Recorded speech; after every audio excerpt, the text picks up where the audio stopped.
Bonjour à tous. Demain, dans l'Union, plusieurs sujets, à commencer par le compte-rendu de ce riche week-end politique que nous vous annoncions dans notre édition du week-end. Alors, il y a la conférence de presse hier de Casimir Oyemba, candidat à la présidentielle au compte de l'Union nationale. Il y a le meeting de Guy Zobandama, candidat lui aussi à la présidentielle. Il y a la campagne en vue des législatives locales du 18 juin, notamment dans l'autonomie arrondissement de Libreville. À découvrir aussi, toujours en politique, les bonnes feuilles du livre de Maître Claude Dupont-Béguy, Le Gabon, de l'héritage au partage. Maître Claude Dupont-Béguy, qui soit dit en passant, est l'avocat du président Ali Bongo Ondimba.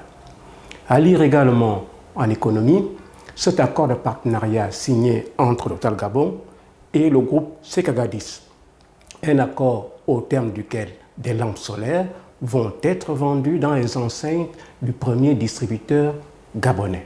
Ces lampes doivent permettre à ceux qui sont privés d'électricité une solution solaire voltaïque, écologique, fiable.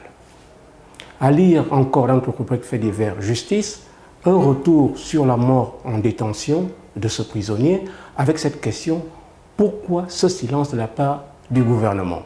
À lire enfin en sport le compte-rendu de la victoire de nos U20 sur leurs homologues d'Angola, une victoire inutile car notre sélection junior est éliminée des qualifications pour la CAN des moins de 20 ans. À lire également le compte-rendu de la 20e journée du National Foot, au terme duquel les positions pourraient demeurer inchangées en tête du classement. Voilà l'essentiel. Demain dans l'Union. Merci, on se retrouve très vite.